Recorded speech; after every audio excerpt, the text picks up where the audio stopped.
Shaun, many congratulations. Could say job done, really. Yeah, I'm pleased. 5-4 after the first day I felt was probably fair. We both had chances to make the score a bit different. We didn't. And it was a good job, well done in the end. Turning point, realistically, was the first frame of this evening session, this marathon that nearly lasted an hour. It was very important that you took that frame, and then from there, you went through the gears. Yeah, I think halfway through the first frame tonight, we both kind of said to each other, we're not giving each other anything here. And those frames really, really hurt, particularly they go on for that long. You can feel the crowd getting a bit angsty with it all and wanting to get on with it, and there's a few murmurs, and we're both trying to win. It's very important. And I've played those frames and lost them before, and know how much they hurt. So, well, that one took 59 minutes apparently, and then the 4 you won took less than 3/4 of an hour. So, what was the difference? Don't know. Snooker's a funny game. If it's a bit like chess, and in the opening moves, a break off, a couple of safety shots. If the balls go a bit funny, anything can happen.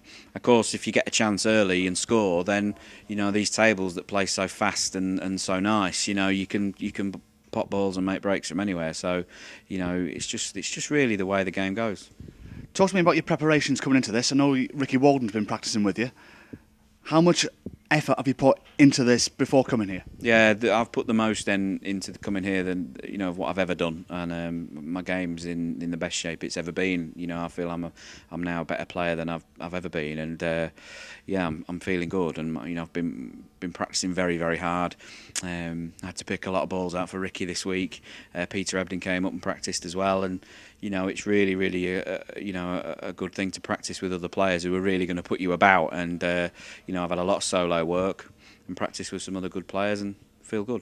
With all the hype going around with Ronnie O'Sullivan's return, can you see yourself going under the radar a little and try and do a lot of damage here over the next 17 days? I think it's really good because Ronnie coming back is good on every count, because it's great for the sport, it's great for the tournament, and it's great for everyone else because no one's interested in us. Everyone's interested in Ronnie, so we can all just go under the radar and sneak through the draw. Let's look at the last 16 tie. We had a 1 hour frame.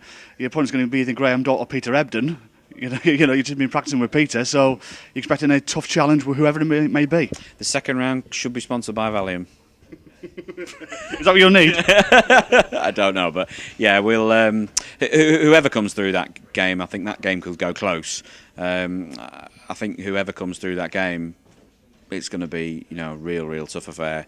They're both world class players. They're both former champions here. Doesn't get much more difficult than that. Just tell me finally, Shaun, about when you won here eight years ago. Do you look back on that and try and take something from there to when you're playing now, saying, I've done this before, I know how to win the big one here? Is there something always at the back of your mind saying, that's what I did 8 years ago, I'll do this again now? Well, nothing is more pleasing than to be introduced as a former winner here, and I was very, very privileged to win that tournament at such a young age, and I've carried that around with me now for 8 years. It's not a bad thing to have in the locker, and I'm hoping that sometime in the future I can add another championship to my CV. But if it's not to be this week, then it's not. But who knows? Well, we shall see. Well done today. Thanks very much.